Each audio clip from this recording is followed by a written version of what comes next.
I always like to start by mentioning who I am, why we're here, what we're doing. So my name is Jocelyn Ramirez. I'm the chef and founder of plant-based food business here in Los Angeles called Todo Verde. I see the cookbook here. Yes, thank you so much. I have mine here too. So we are going to be cooking a recipe that is kind of a mix of a couple of things that are in the book, not together as one single recipe. So there's not a tamal con queso y rajas in the book, but I am using the recipe for the masa in the tamal con jackfruit and chile rojo. And then I'm also making the queso quesadilla, which is featured in the book as well. And here it's more as a quesadilla with chorizo.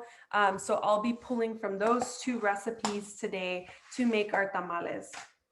And of course, we all know that tamales are just like all around a really, really special meal to have during this holiday season. So I hope that you're able to make a make a bunch, enjoy them with your family, even if we're not celebrating together. One thing that I'm doing is making the tamales and distributing them, driving around to family members' houses and dropping them off. So you can totally do that. Or now that you are going to know how to make these after this class, you can host your family and making them together virtually. So it's a win-win all around. It's important for us to keep these traditions alive and to continue with this food knowledge. So let's get into it. We're gonna start off with making our queso quesadilla first of all. I will say that I made one batch last night and I did leave it out to ferment a little bit so that it gets a little bit of this like funky cheesiness.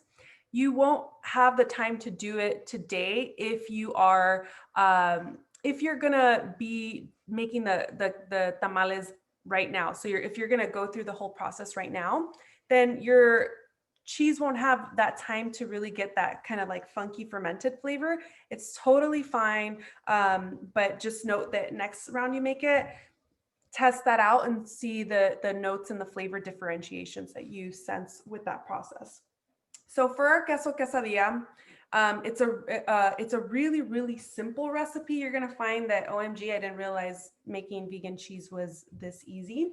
It just requires a few ingredients. Some of them are familiar ones, some of them are a bit unfamiliar. So I'm gonna go through them pretty quickly here so that we can get into like cooking the recipe itself. So I do have on my stove a small pot and it has a cup of water in it. The heat is not turned on. It's just sitting there waiting for me to get into the process. And then I do have these other ingredients here that I'll bring forward and I'll talk a little bit about, and then we'll start processing them. And John, So can you touch a little on the husks before we get started? Do you rinse them before or after soaking? So if they're, okay, so real quick on the husks, if they're already soaking in that hot liquid or room temperature liquid that's been soaking overnight, you're not going to end up using that rehydrating liquid. So you don't necessarily have to rinse them. You can just leave them in that water to rehydrate, and then you can toss that water out. You can put new water in if you want to get rid of like any impurities that might be there. But the main thing that you're looking for is that the hoja is going to be nice and pliable and that it won't break. So it's definitely been rehydrated all the way through. Okay, so going back to the cheese, I'm just going to pan down so you can see the ingredients that I have in front of me for this queso. So first and foremost, we have here a half a cup of cashews. Now I have raw cashew pieces, and I prefer to use raw cashews versus the toasted because I'm trying to mask the fact that there's any cashews in here. So if you have toasted cashews, it'll work okay. You'll be able to taste a little bit more of the cashews in the background of the queso, but raw cashews definitely do the trick. And these mostly are providing a texture for us, not a flavor, mostly a nice, smooth, creamy texture. And I use pieces versus whole cashews because the pieces are much cheaper than getting whole cashew, nice fancy whole cashews. You don't need that if they're gonna just get ground up or liquefied into a paste here. And I've been soaking them in just room temperature water for, I would say, about an hour to 2 hours. If you're using a high power blender like I am, I'm using a Vitamix today.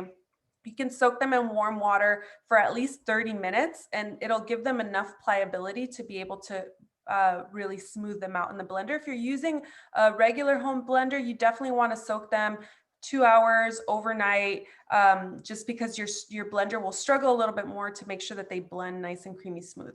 This liquid, I'm gonna dump it out. I'm gonna strain this, and I'm just gonna be left with just the cashews. So let me go ahead and do that for a moment. I'm just going to my sink and just straining out all that liquid. I just use my hands as a strainer, and I'm just left with just the rehydrated, soaked, drained cashew pieces. Now this is gonna go into a blender that I have here, and I'm gonna start piling in the ingredients that are going into my blender. So I'm just tossing in my half cup of rehydrated cashew pieces into the blender. Now, next up, I have some coconut oil, and really important here for the coconut oil, make sure that it's refined. It's listed there in the notes of ingredients. And if you don't work with coconut oil often, you might not even notice that there's refined versus virgin coconut oil. If you happen to have the virgin coconut oil, know that your cheese is going to taste like coconut. And this is why we want to use the refined, because that coconut flavor has been removed in the refining process. So what we want essentially is the texture and the fat content, but not any flavor of coconut, because then it'll taste like a real funky cheese, a coconut flavored cheese. So we're gonna go ahead and toss that into the blender. You want it to be room temperature or melted. Mine is still a little bit hard. It's obviously a little bit more chilly, but it's still definitely pliable and ready to go right into the blender. So that was 1/3 of a cup of refined coconut oil that's going into the blender. I'm just using my scraper here to get every little last bit of it into my blender. And the other ingredients that are going in here that again might be kind of unfamiliar in your kitchen, but are really, really widely used in vegan kitchens. So we have here 1/4 cup of tapioca flour. So the tapioca flour here, its purpose is going to give the cheese a little bit of this like stringy pull, and it's really going to form the queso into this dough so that you'll see as the cooking process occurs. So it's a really, really fine powder. It's literally tapioca that's been ground into a really fine flour. And I have here a tablespoon of nutritional yeast. It is a yeast that has this really funky, cheesy flavor. It's used widely for most vegan cheeses. And here it's going to give our cheese a very prominent kind of like nutty, cheesy flavor. So that's 1 tablespoon of, I'm using here sort of this flaky nutritional yeast. You can find them in more fine powders, and their flavors kind of vary from brand to brand. The one that I'm using is a wholesale brand. It's not readily available at grocery stores, but the Bragg's brand, Bob's Red Mill, those are all great brands to pick up for tapioca flour. For the nutritional yeast. And this tapioca flour is also Bob's Red Mill. He's kind of we call him the grain gangster. I mean, he makes good things. We buy them. It ends up being delicious food. So I am putting in my 1/4 cup of my tapioca flour and my 1 tablespoon of nutritional yeast. And then I also do have here, the recipe calls for 1.5 cups of water.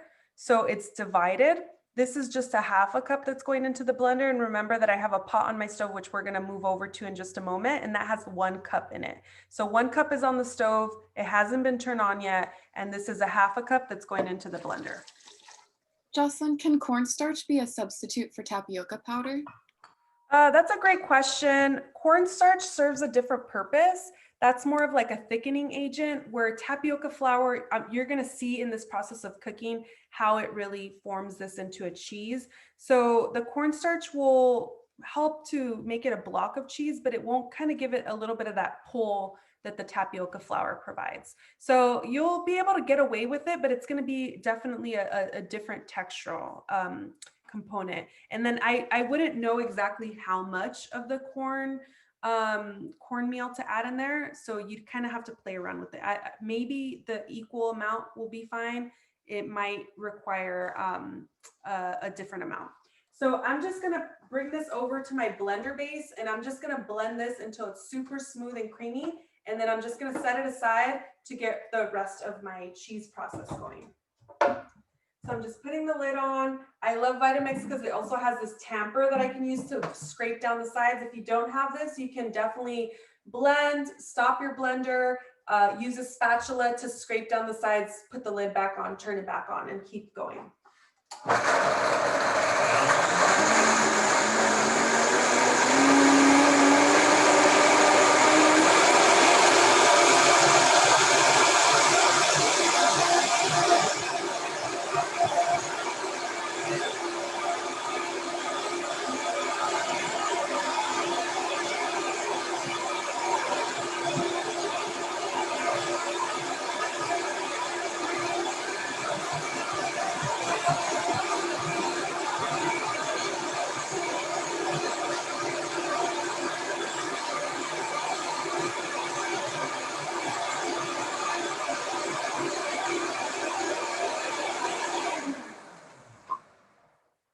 Okay, so essentially the texture that you're looking out for here is a really smooth and creamy one. So it should feel like all the cashew pieces blended up nice and smooth. This is like that sauce that like sticks to the back of a spoon, right? So, you know, it's a little runny, but it's definitely thick enough where that line holds, right?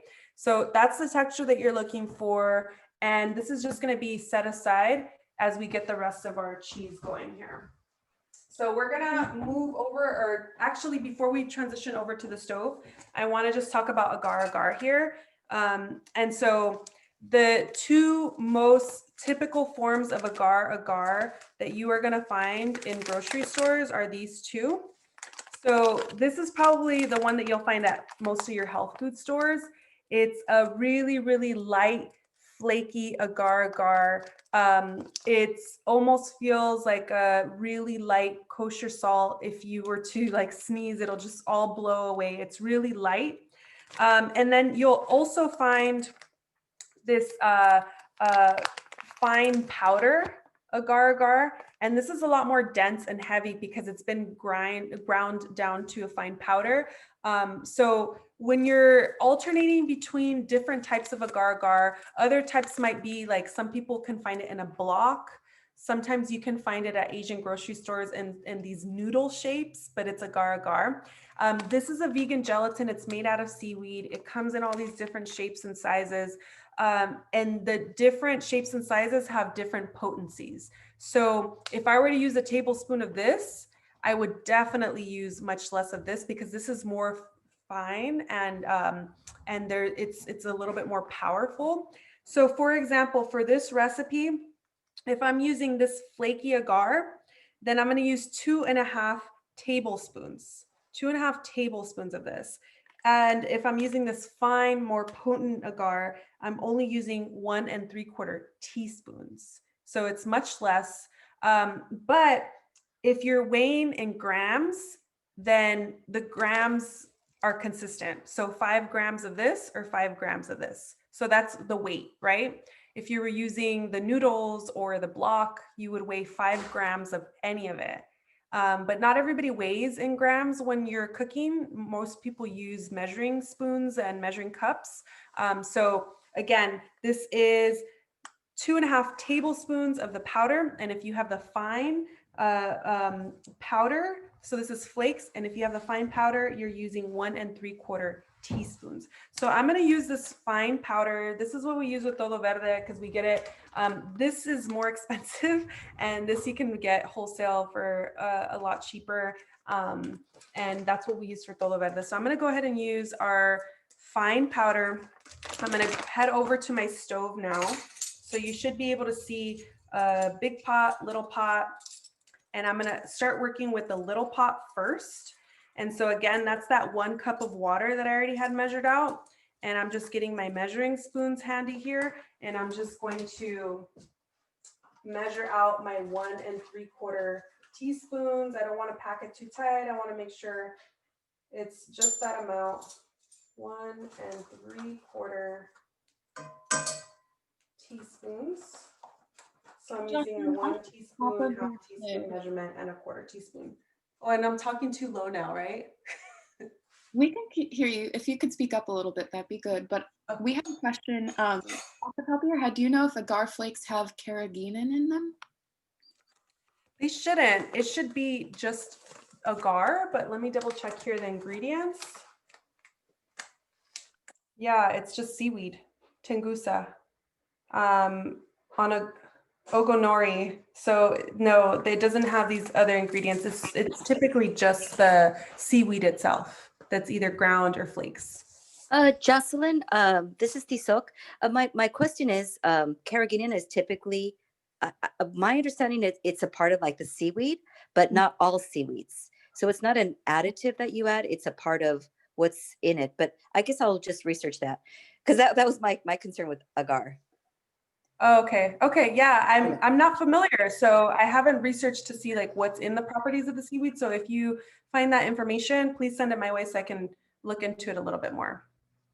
Okay, so now I'm over here at my stove. I put in my 1 3/4 teaspoons of agar into my 1 cup of water. I'm just going to either use a whisk or a spatula. Here, I'll just use a spatula for today to just make sure that that's all mixed in and that you can see here that it literally looks like cloudy water. And let me pan over so you can see this pot even more closely. So it just looks like cloudy water. And you're gonna see a little bit of magic happen as it cooks. So I just turned on my stove to about medium heat. And this is gonna heat up pretty quickly. And let me pan down just a little bit more so you can see even more. Whoa, sorry if that's getting you dizzy. All right, so again, just this really cloudy water, right? And as it starts to cook, you're gonna notice that it's gonna turn into a gel. And essentially what's happening is agar-agar is activated by heat, similar to gelatin. And so as it becomes activated, it starts to melt into the liquid. And then you'll start to see a gel where I can pretty much like pull my spatula across the bottom of the pot, and you'll be able to kind of see it like break a little bit. Where right now it's literally just water. So this is gonna take a few minutes to get this going, probably about 5 minutes. And I have my, my blender cup ready with the other ingredients that we blended up. It's just on standby. And once this becomes nice and hot and becomes a gel, that at that point we will add our other mixture to this, and you'll continue to see how it slowly becomes a cheese. So as this is coming to a temperature, the other thing that I'll quickly show you is that I just have a bowl today. Sometimes I use like a Tupperware, sometimes I use a bowl that is the shape of the cheese that I want. And I just have some food grade plastic wrap that I'm gonna put into the bowl. And essentially this is what's gonna shape my cheese into a round of cheese. So you just wanna have that handy so that when your cheese is complete, you're ready to just pour it into this bowl. So I'm just making sure that it's all fully lined and that it's easy to pull my cheese out of this mold once it's been sitting. And for the step with the blender, would a food processor work or is a blender better? A blender is definitely better because the blender is going to blend it till super smooth. If your food processor, you've used it for liquid blends and it blends pretty well, then you're welcome to use it. I just find that a food processor tends to leave things a bit chunky. And that's just not ideal for this cheese. You want it to, it'll be kind of like, you'll see chunks of cashews throughout your cheese, and that's a bit weird for this process. So blender is preferred, but food processor, if you got to make it work, you got to make it work. You can MacGyver it, you know? The other ingredients that I have here, or the other last ingredient, aside from salt, which we haven't talked about yet, is 3 capsules of acidophilus. And these are just in these like vegetable capsules that we're going to discard the capsules and only use the powder that's inside. And essentially what this is they're just cultures, they're probiotics. And this is what helps your cheese to ferment. And in order for that to happen, again, I mentioned at the beginning, if you have time to ferment your cheese, you want to let it sit out for 12, 15, 18 hours. It might be more on the higher end because it's chilly right now. It's not summertime. And so it may take a little bit more time for your cheese to kind of get that funk going. But I'm using here 3 capsules of acidophilus. There's other cultures that you could use. There's J-dophilus. Acidophilus is typically the easiest to find. You can find it at most health food stores. And sometimes it'll be on just the shelf, or sometimes it will be in the refrigerated area. So essentially, you just want those cultures to do their thing to start, living within this cheese and causing that fermentation process to happen, which helps the cheese become even cheesier. So if we are over the stove right now, and let's see. Why is that not working right now?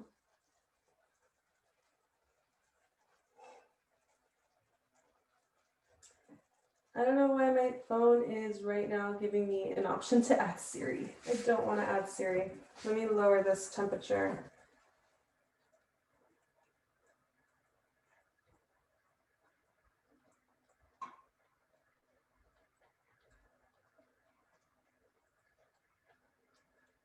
Okay. So now we're back. My phone was trying to set up Siri right now with Zoom. I don't know why it decided to do that right in this moment. Now I'm just trying to get that. There we go. Okay, so you should be able to see my stove again now.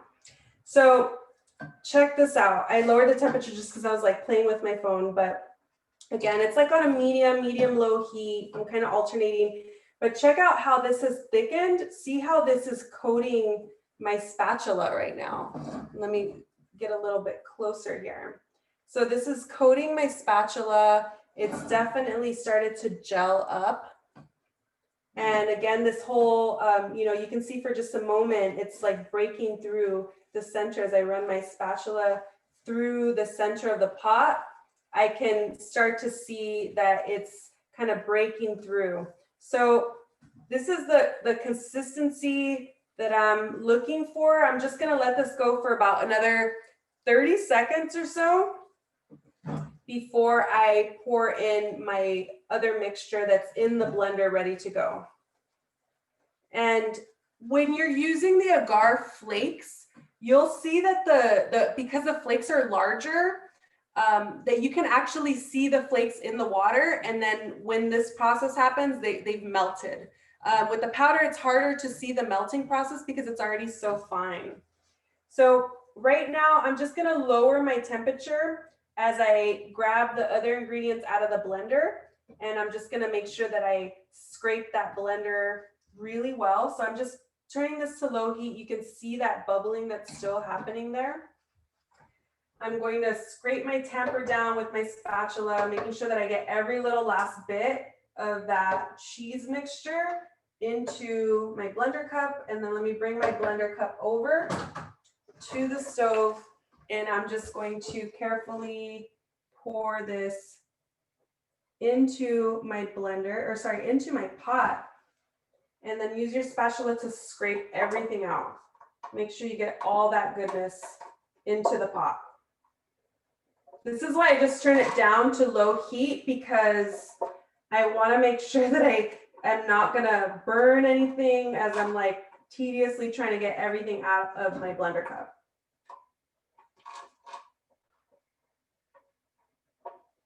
All right, so that's most of it.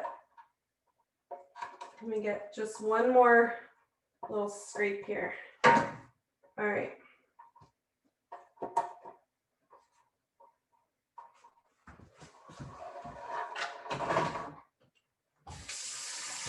Okay, so as you can see, that cheese mixture is now in the agar mixture. I'm going to turn my heat up again. And all I'm going to do is just make sure that it's all well incorporated. I'm going to mix it, and you're going to start to see some curding happening, some separation, not separation, but you'll start to see almost like cheese curds happening. And what that is the tapioca flour that's starting to become activated. So you can already see some of these lumps that are coming into play here, right? And so I'm just going to keep mixing that along, and it's going to keep thickening. I'm starting to see a little bit of this like pull happening. And this is the tapioca flour being activated by the heat. So this is when I was mentioning, you know, the cornmeal or the cornstarch. It's not going to be exactly the same. Tapioca flour definitely is playing a purpose here of giving us sort of that stringy pull of the cheese. And I want to just continue to cook this. I'm going to lower my temperature just a little bit because I don't want to cook it too much where it's like starting to like overcook the cheese or sear the cheese. But essentially what I'm trying to do is get it to the point where it's forming into almost like a ball of dough that's sticking to itself. And I'm just going to keep cooking this for maybe another like minute. And you can see that it's really pulling together now. This is what you're looking for. So right now at this point, the ingredients are really, you know, well incorporated, and it's just becoming even more activated with the heat. You want to keep scraping your sides, scraping the bottom. This is why I love using a spatula, silicone spatula specifically for this recipe, just to make sure that you're really getting into every area of your pot. And you want to give it a taste. And you're going to want to add salt. So I am going to be adding here just a flaky kosher salt. I'm going to add, usually I add about like 2 teaspoons worth. Cheese generally is salty, so you want to make sure that you add enough salt to give it that salty kick that cheese should have. Give that a mix and then taste again. So it's salt to taste. Your salt at home is probably different than the salt I have here at home. If you have a fine table salt, you might need to use a little bit less. If you had a pink Himalayan, you'd need to use a little bit more. So it's really the salt to your liking. And everybody has like that different amount of saltiness that they prefer. I love things especially salty. My mom's not a fan of the fact that I love so much salt, but it just is what it is. So I like to get a nice bit of salt in here. And you're not eating a ton of it in the tamal. You're just gonna get a slice of it in there. I'm gonna add a bit more salt.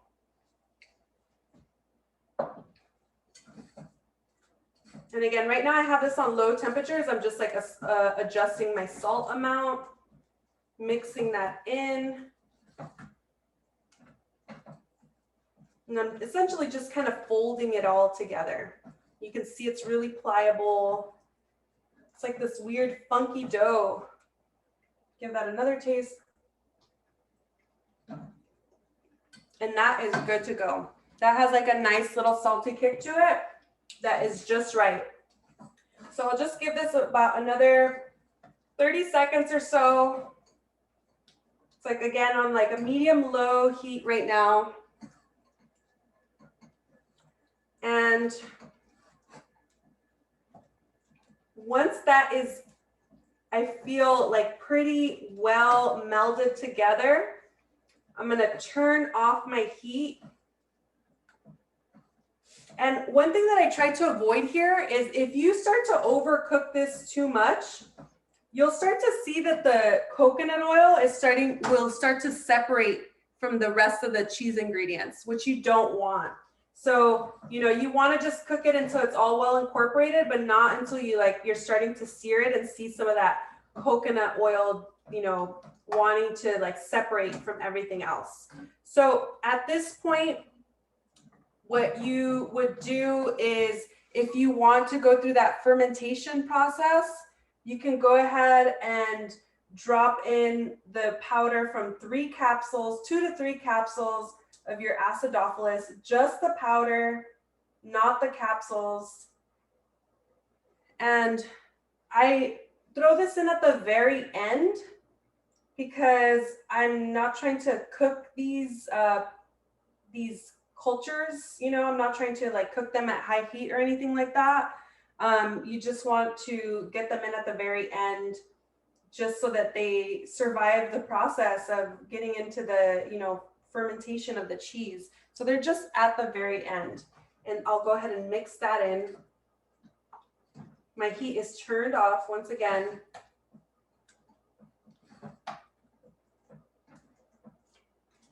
All right, just making sure that that gets nice and well incorporated.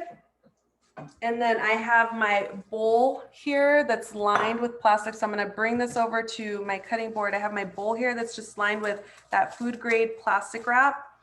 And then all I'm going to do is bring my pot over and I'm just going to pour, it's going to plop in there, my cheese mixture into my pot.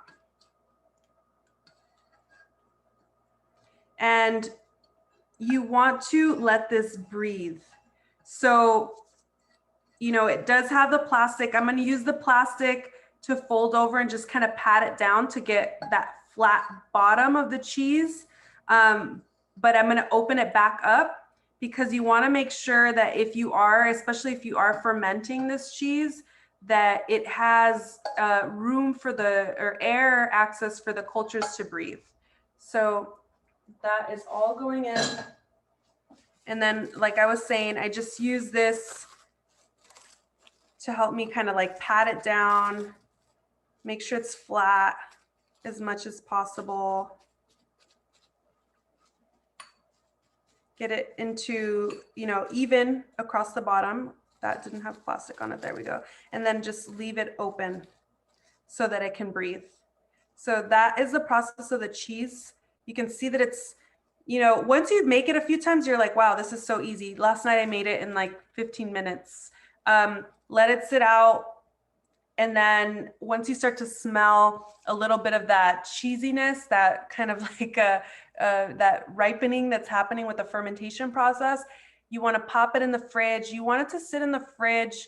And what the fridge is going to do is it's going to activate the agar again. So that cold temperature is going to allow you to firm up the cheese a little bit. And this cheese isn't going to be firm to the point where it becomes a hard cheese. It'll still be soft, but it'll allow you to be able to slice it a little bit better. So again, this is sort of like a baseline beginning line for a cheese like this. If you know, you want to keep going with it and you're like, I want it to be a slightly harder cheese, you can do something like add more nuts to it, add a little bit more agar, let it sit in, you know, you can make something like a feta at one point that's like, you know, sitting with salt water solution and it continues to solidify. You can really start to play with your different cheeses, but this is like a really, really easy way to start exploring those cheeses. So I'm going to see if there's any questions. I'm going to wash my hands and then I'm going to transition to start talking about the masa.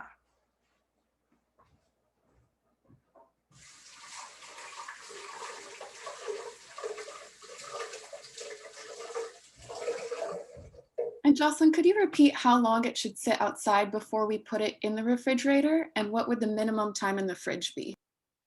Great. So it kind of varies for the fermentation time. 12, 15 hours is typically pretty good. Right now, since the temperature is a little bit cooler, especially if you're in a really cold area, it may be a little bit longer, maybe 18 hours. I've had things sitting out on the counter up to 2 days. Like, it really varies. It's kind of hard to tell because the environment really plays a role in that fermentation process.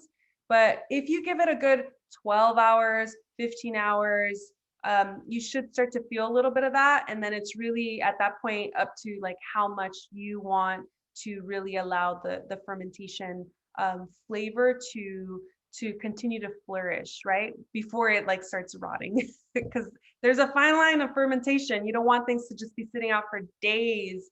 And then once you do smell it, you can taste it and you sense that fermentation, then you can transfer it to your fridge.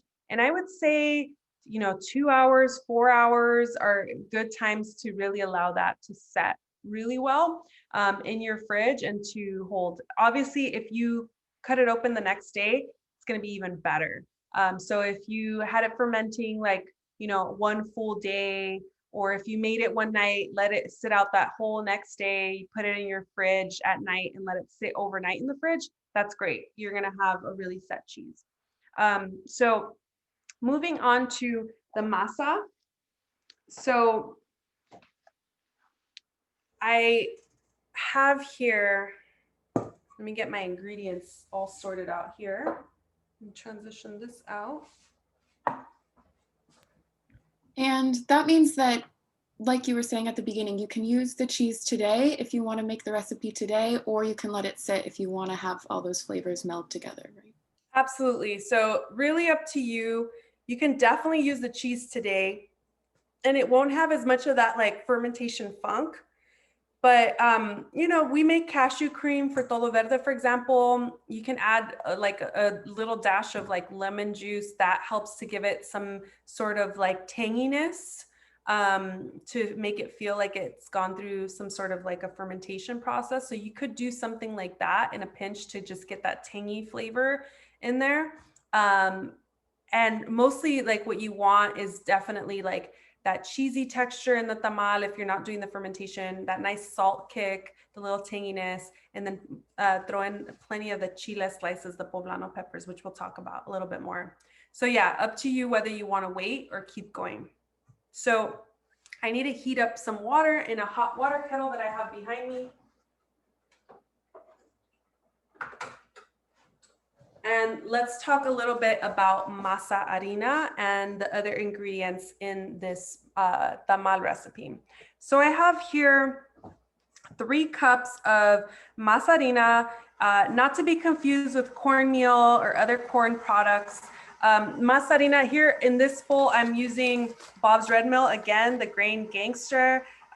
He did it again. He nixtamalized our corn here in a cal process or limestone process, where essentially you have dry corn, you put the cal in, or this calcium, this limestone solution, and you bring it to a hot temperature, turn off the heat, and then let that mixture just sit overnight, 8 hours or around that time frame.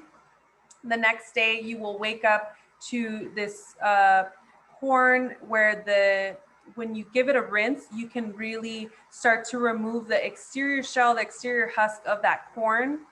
And that's essentially what the nixtamal process does. It removes that outer layer. You can rinse it off.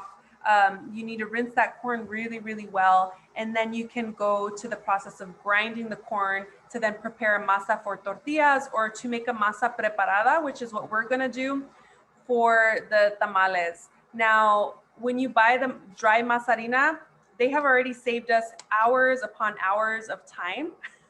You know, they've already nixtamal the corn, then they dried it again, it's ground up into a powder. So they have saved us so much labor and time. I have made a batch earlier of masa harina, which is drying out because I've had it sitting here. And this I used a mixture of a little bit of Bob's Red Mill. It's literally like the last bags of the things that I had. I had a gold mine bag. I used a little bit of Masienda, which is white corn. So the Bob's Red Mill that I have here is a yellow corn. The Masienda is a white corn. The gold mine bag that I finished was also white corn. And you'll find that different types of corn, different brands will yield a slightly different texture. I really like this Bob's Red Mill texture because it has a little bit of like it kind of thickens the masa a little bit more than I find that the fine white masa harina does. It's a little bit smoother.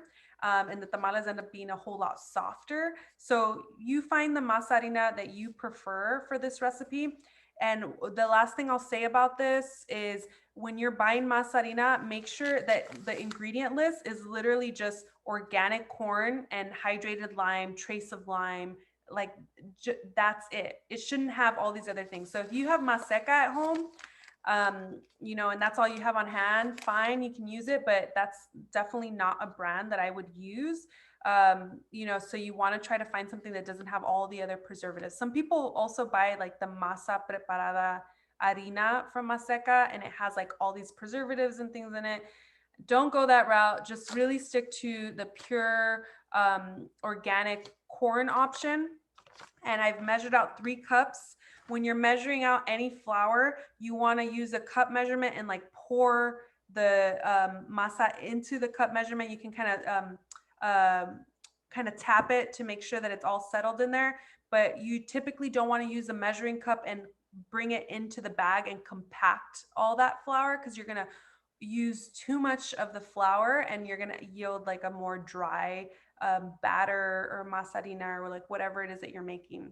So again, 3 cups of the dried masarina, and I have 2 cups of hot water that is now hot that I'm going to add to this, and we're going to start getting into it. So I'm going to grab my hot water, and the hot water is essentially going to reactivate the masarina. And it's not all the liquid I need, because I'm going to obviously add a few other elements here. So I'm just going to pour my 2 cups of hot water. I've already measured this out into my masarina.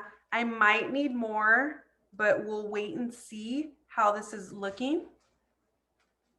And then I'm going to add these other ingredients that I definitely want to get in here so they melt really well. I have here you could use 3/4 cups up to 1 cup of, again, this refined coconut oil.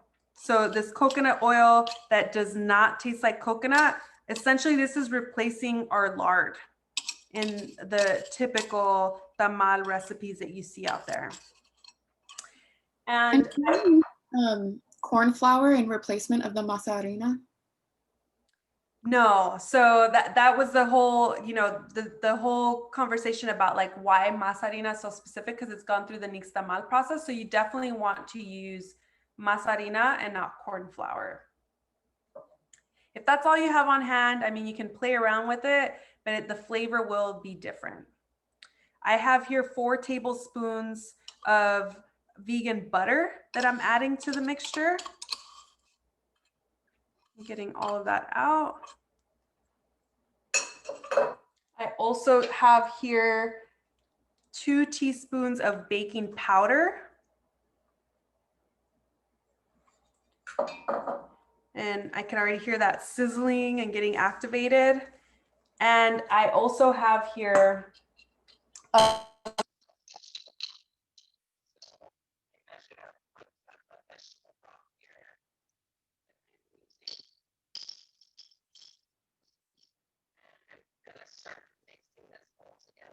Jocelyn, I think we lost your audio again.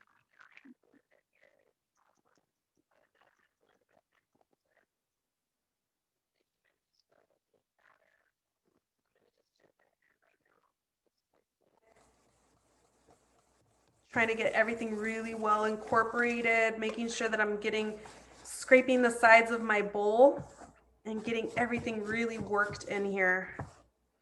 Can you repeat what you were just saying? We lost your audio for a little bit there. Okay, so I was just, you got all the ingredients that I threw in here, right? You got the baking powder, the vegetable broth, all of that, right? Was it 2 teaspoons or tablespoons of baking powder? 2 teaspoons of baking powder. And vegetable broth was the liquid. That's correct. So I used 1 cup of vegetable broth. So I had 1 cup of vegetable broth, 2 teaspoons of baking powder. That was 4 tablespoons of plant-based butter, vegan butter, and 3/4 of a cup is what I added right now of the coconut oil. You can add up to a cup of it if you wanted to really get that fatty texture in your tamales. So you can see here the texture that I'm coming to so far for my tamales. I'm going to add just a touch more of you can add a little bit more water or vegetable broth. I want this to be just a little looser for me. And this is thickening up, obviously, because I have my hot liquids that are activating the masa harina. I just want it just a touch looser. Like right now it's loose. It's like moving through my whisk, but I want it to be even more kind of like spreadable in this tamal mixture. So I'm going to add maybe about another like 1/4 cup to 1/2 cup of liquid just to loosen it up just a little bit more. And I'm going to add salt to finish it up. So let me go ahead and add a little bit more of this water.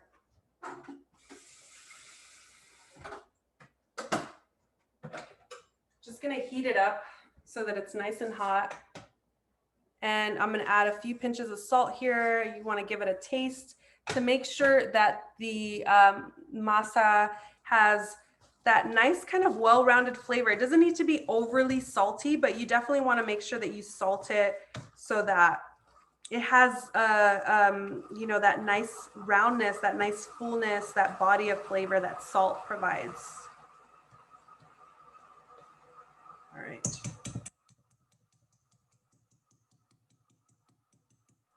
I'm going to use this spoon here.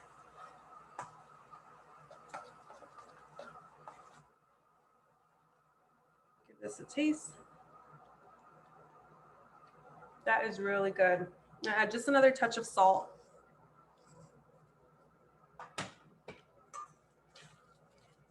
And I'll add that little bit of water to just loosen it up. Which got hot really quickly.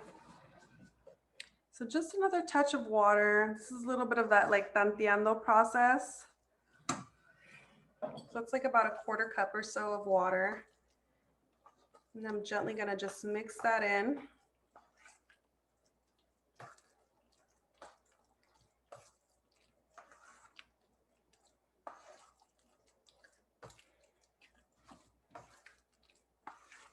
Until it's all well incorporated. You can use the spatula, you can use a whisk. Right now, this spoon is calling me. All right, so this is the consistency that I'm looking for. You know, it's a little bit thick. It's kind of like that whole stick to the back of a spoon, but it has a little bit of like slight runniness to it. So you can see here what that looks like. Some folks like their masa harina a little bit more loose. That's, you know, again, personal preferences. This is the consistency that I find works fairly well for me. I like that nice little thickness to it. And we'll go ahead and get started with assembling of the tamales. So any other questions so far? I'm gonna talk a little bit about the poblano de rajas and we'll show that process and then we'll start assembling. Especially folks who are doing okay. Oh, I see Monique. Hey. You're all, girl, it's a party here. It's 2 o'clock in New York. It's 2:30 almost.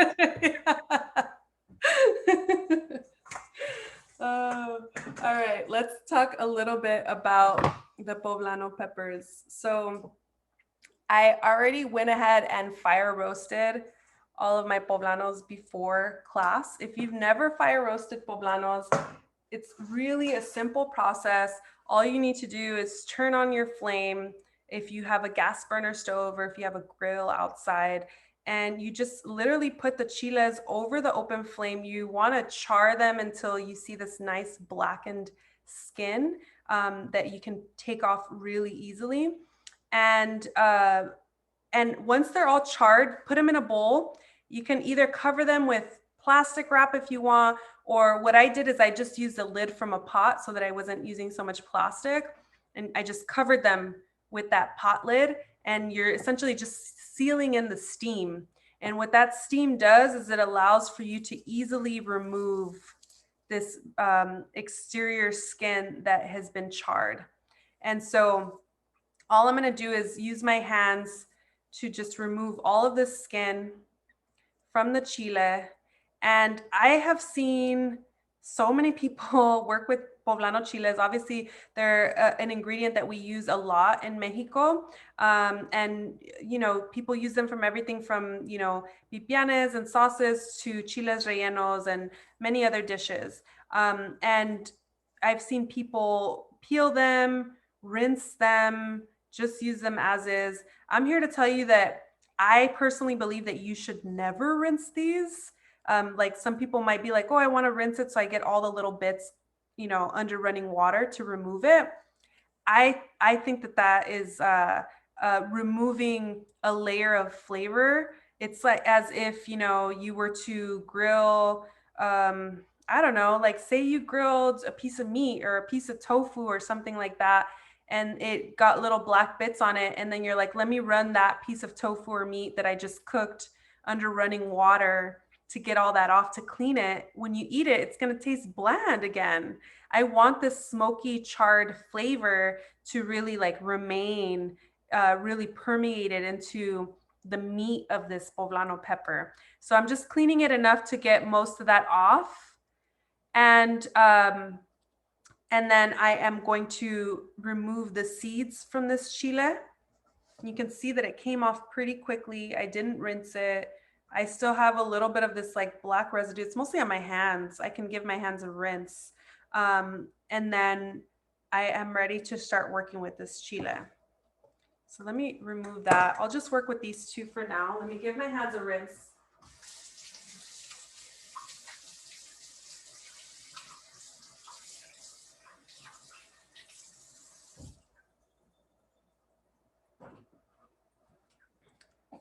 So for these poblanos, this one I was just in a rush trying to get that the tamales done before class started. So I didn't even take out the seeds. I just started slicing off the sides, which is not ideal because then I'm getting the seeds everywhere. But essentially all you want to do is you want to just, I usually go around the edges of the top that holds the seeds, and I just slice all around, trying to really just get as much of that out in one swoop as possible.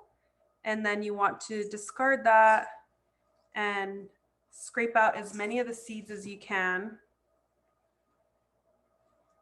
And this is a much easier process than if you were making chiles rellenos, because chiles rellenos, obviously you're trying to keep the chile together in the shape of a chile. And with the rajas, they're gonna be cut into slices and then in a tamal. So it's not as super important to make sure that the chile stays super beautiful. And then the other thing is I also cook these. I mean, we're not doing a chile relleno class, but I cook these and they're fairly cooked through. Like at this point, they do have a little bit of body to them, the meat of the chile. But if I was making chiles rellenos, I would have this be still a little al dente, like a little bit undercooked, so that the chile holds up really well. And so all you want to do is you want to go through and create these strips, these slices, the rajas.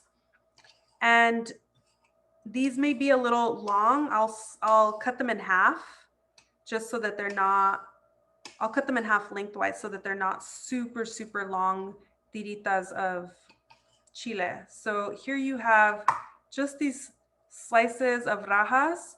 And what I really like about pasillas or poblano chiles is that they provide a nice amount of flavor. They definitely taste like chile. They are not always the spiciest. Sometimes you might find a chile that does have a little bit of that spicy kick to it, but it's pretty rare. Usually most of the time, these chiles have a really mild flavor. So you can always add, a different chile variety here if you wanted to get even more of that heat inside of the tamales. And of course, you can always make a salsa. And so if people want that extra, kick, you can just have a salsa on the side that people can add to the tamales versus, making all the tamales super spicy. So these tend to be pretty mild and is perfect for this dish because obviously tamales are a family, a dish that really like brings together family over the holidays, and maybe not everybody eats super spicy or the kids don't eat super spicy. You can teach them young, but that's why these chiles are most widely used for this particular recipe. So I'm just, again, getting rid of all the seeds. And then we are going to slice this chile up And you want to just get all this done ahead of time so that as you're assembling your chiles rellenos, you have all your elements of your tamal ready to go. It's just kind of on standby, ready for you to use them in the dish.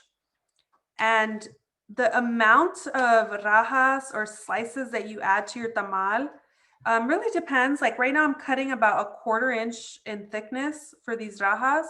If you cut them a bit thicker, you'd use maybe, less slices.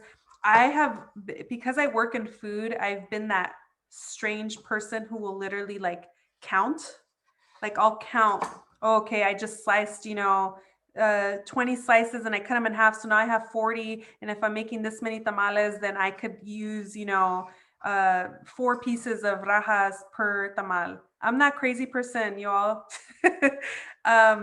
So if you're, you want to do the math, you can definitely do that. If you're not in food service like I am, you can just kind of play it by ear, just looking and seeing like how much of everything you can use at a time.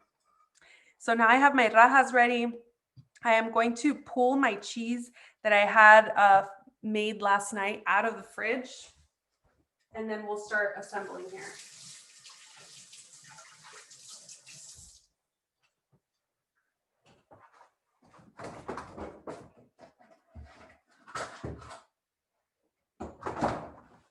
So this is my cheese. I already took a few slices out of it because like I said, I made a couple tamales before class. So this plastic wrap just really helps to pull the cheese out of the bowl really easily. And I'm just going to take it completely out of this plastic wrap. You can see here that I have a nice round of cheese. It's still pliable, right? It still has a little bit of softness to it, but obviously it's not falling apart. It's, it's a piece of cheese. And then all I'm gonna do is just make slices of this so I can use that same knife, and it's gonna be soft, but it's gonna melt. And this was only in my fridge for maybe like 2 hours. So it's still a bit soft. It's still gonna be soft cheese, I will say, no matter what. And so, you want to just go through and slice it up. This is still a bit soft. So if I had this in for a longer period of time, it would continue to harden. And you can see here that I have my slices of cheese. So as I am assembling my tamales, I should get a bigger knife too, so it's like less pressing down. So as I'm assembling my tamales, I'll grab, slices and bits of cheese, throw that in. I'll have my rajas ready. I'll assemble a couple here now so we can take a look. There we go. And I have my hojas. Let me drain the liquid out.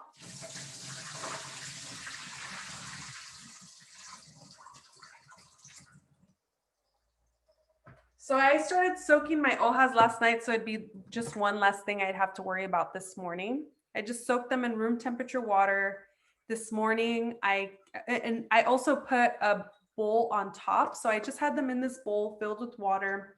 I put another bowl on top and I filled that bowl up with water so it was nice and heavy, and I just sat it on top to make sure that they fully submerged. And this morning if I saw like there was an area that wasn't submerged, then I threw out that water, put new water, and make sure I kind of moved them around to make sure everything was like gonna get fully rehydrated.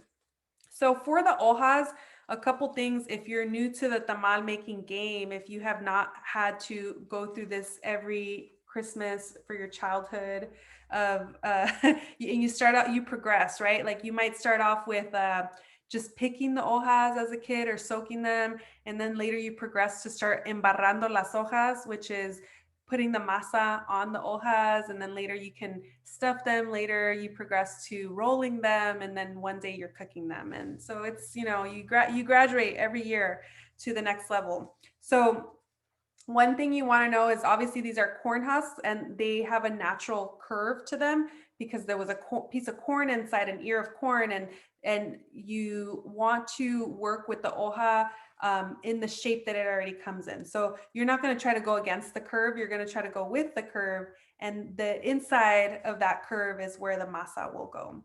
And then I really like hojas that have the, you know, all around like this smooth texture. Like you can see that it has the lines from the corn husk, but then you can see here, for example, here's two differences. This one has these kind of like these little ripples in it at the bottom. And so, you know, you can definitely use this hoja, but whatever the texture of the hoja has, that's what your tamales are going to end up looking like. So these are not my favorite because these are going to have like little like ripples throughout the hoja. They'll get a little bit softer as they cook, but it's still going to give a little bit of that shape. So these I kind of leave like towards the end, you know, like, oh, that one isn't the greatest. And then you might have one. So this size is great because it's like nice and wide, and it really allows you to like fold really well. And it's just one big hoja, but you can see that it has a perforation here on the back. So what you can do in this situation is you can just get a hoja that you find that's smaller. So this is like the first job that the kid has, right? Like you're kind of making a puzzle, like, okay, that one has a hole, like let me put another piece inside. And now it's a complete perfect hoja. Hey. So essentially you're trying to figure out what works best together, and you're putting it in line for the person who's then embarrando las hojas.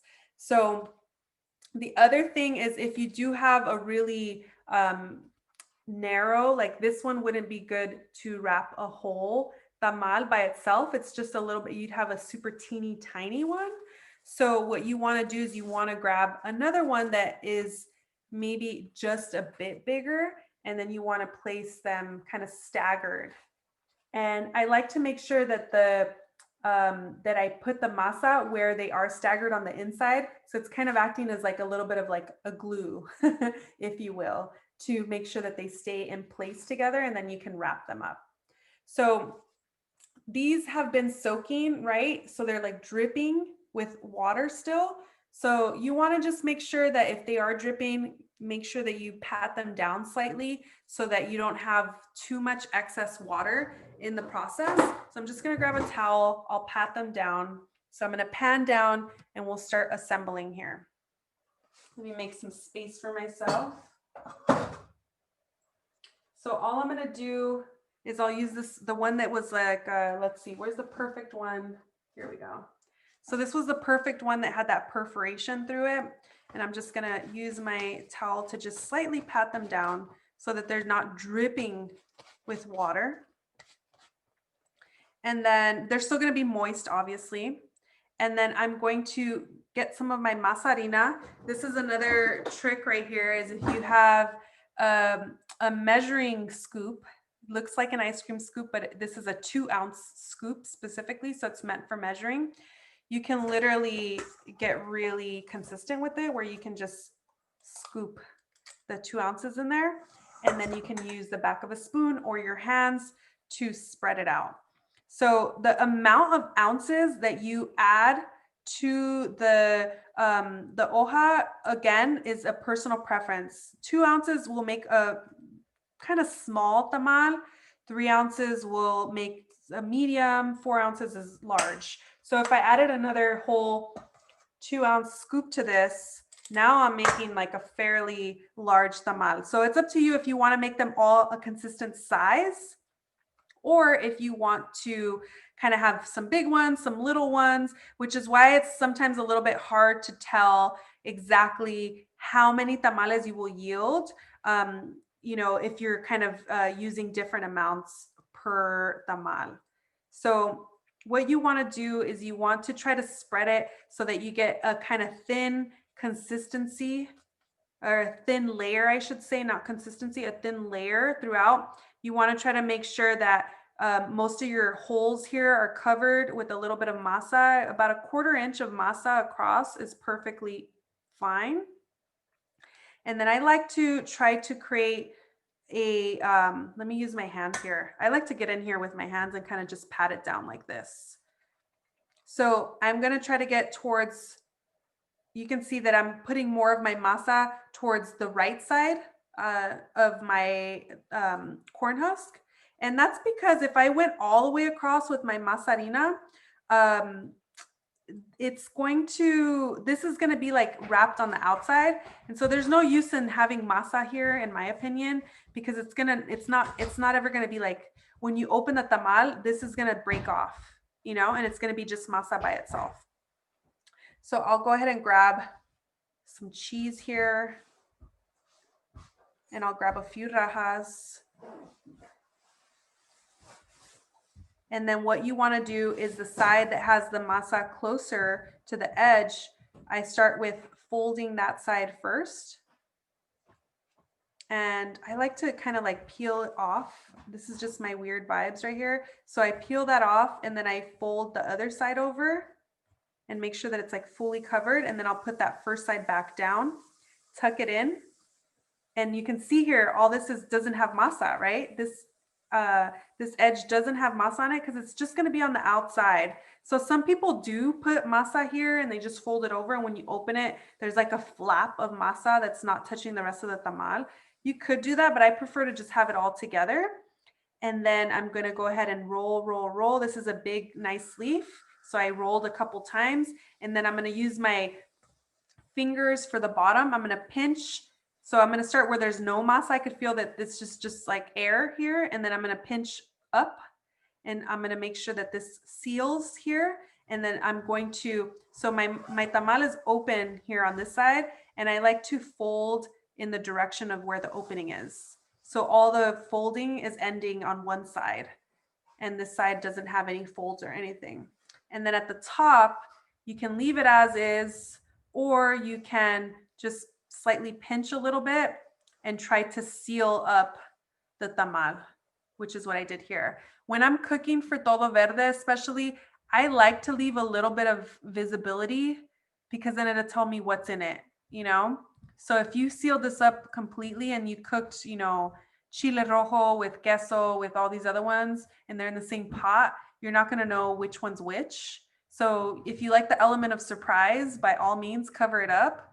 But if you want to know what you're eating, then you can definitely leave a little bit of information for yourself there, revealing all your. Wants to know if she adds tomatoes and onions to this, should she roast those as well? Tomatoes and onions, I would roast them. And then if you add tomatoes and onions, you might have like a little bit of like liquid there. So what I would say is to try to drain those a little bit. So if you are using tomatoes specifically, fire roast them, slice them up, put them in a strainer with the bowl underneath, and let some of that liquid come out of the tomatoes, and then add that to the tamal, just so that you don't have like a really overly liquidy tamal, you know, because that's different than like a chile. It's not thick, it's just kind of runny, and that will affect your how your tamal will hold up. So let's go ahead and make another one before I show you the finished product, just to make sure we're all on the same page here. So again, just gonna pat down my corn husk, and then I'm gonna grab my 2 ounce scoop. I'm gonna scoop it a little bit closer to the right of my tamal. And then I'm gonna go ahead and use my hands. So this one I'll use a little bit less masa. I like using my hands. I don't know why. Here's a the corn silk. You can just remove that. And then you can just spread out your masa. Obviously you can add more masa if you'd like. So the way that my family, our style of tamales, we're from Zacatecas, Mexico. And our tamales are really small. They're narrow. They're thin, you know. So it's kind of like a little. You can probably eat like 4 or 5 tamales that are the style of like what my family makes. Some families make really huge tamales. You might only be able to eat 1, 2 tamales, and you'll be stuffed. So it kind of varies from region to region, and the whatever you stuff them with also varies from region to region. Like for me, like stuffing them with tomatoes and onions is like, what? I've never done that before. But you know, if you go down to like Central America, where they're not always called tamales, they may have other names. But they might be, you know, using a banana leaf instead of a corn husk, or so on and so forth. There's different variations. Folks may stuff them with, you know, olives and you know, roasted peppers and like different things, raisins. You know, you'll find different things that people stuff them with. So again, I'm over towards the right side of my tamal. I'm going to go ahead and put a couple pieces of cheese here, a few pieces of raja, and then I am going to start with folding over the right side, and then I'm going to peel back for a moment. I'm going to fold over the left side, and then I'll fold the right side over again and roll. So I'm rolling it. I'm rolling pretty tightly. I'm trying to create like a tight little vessel here. And then here is my fold side. I'm going to use my thumb and my index finger to pinch up and then fold towards the fold side. And then I have my little tamal here. You can cover up as much as you'd like at the top, and that is ready to go. So I am going to go to my stove here and show you real quick just the cooking process. We're over time just a few minutes, but I'll just show that process. I'll open up a tamal and then we will be done with class.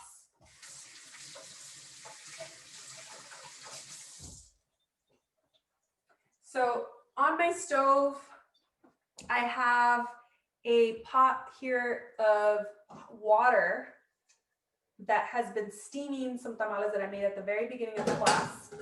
And a couple things to note here when you're making tamales. You want to use a steamer basket or something at the bottom of your pot that's going to separate the hot water below from the tamales above. You want to place them in the pot with the opening side facing up. Ooh, these are really soft. So you want to, and these kind of slid down a little bit, but it's only because I literally made 3 tamales before class. This is not the average scenario. Usually you'll have a full pot and they're all kind of side by side. So you won't have any sliding that'll happen because they'll all be kind of like holding each other up, and you'll have all the opening sides facing up.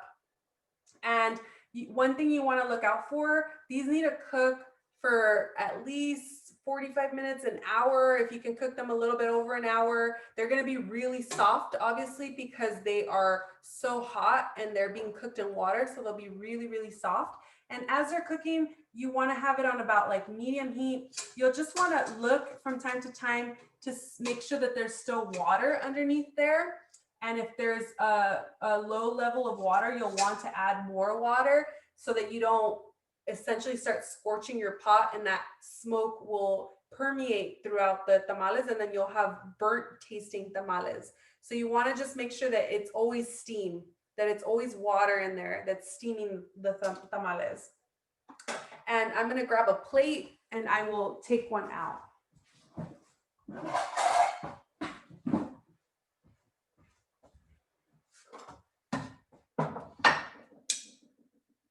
So I'm going to really delicately pull out my tamal. I have this little teeny tiny one. I have a couple others in here. Hopefully they didn't fall apart too bad. One did. Usually one does. And that's why I made 3. Because again, whenever I prep tamales in such a small amount, I need to put something up next to them so that they don't slide down.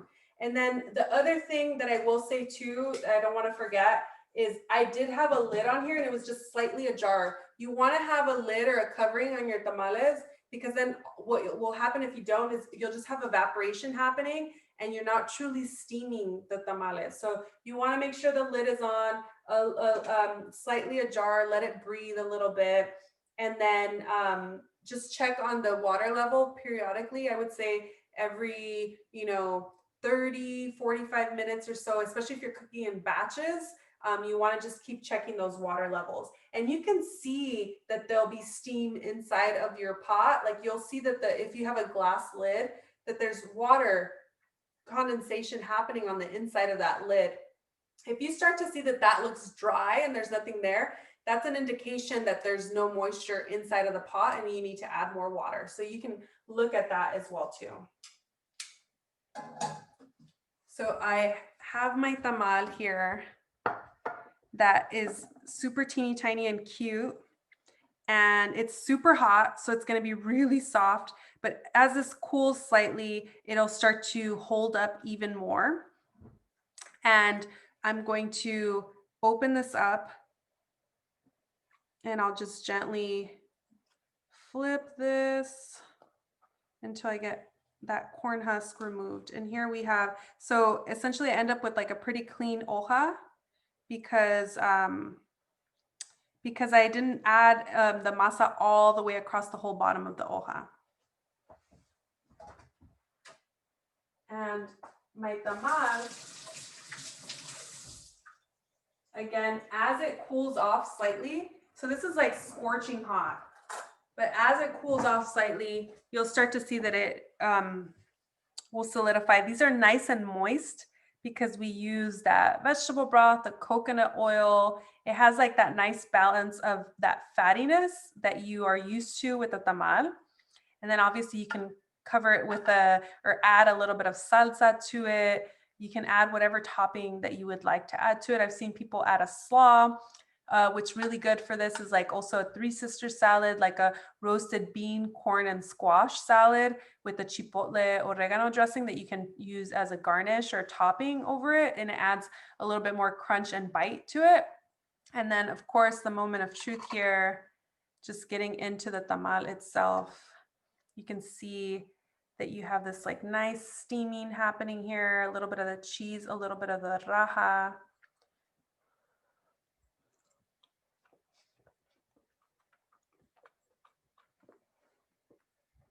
That is so good. It's like really moist. It's creamy. It has that like chew from the masa. You can see here that slight meltiness of the cheese. And everyone's like, their faces are all zoomed in, you know, let me see that. Let me see that. So you can see what that tamal looks like there.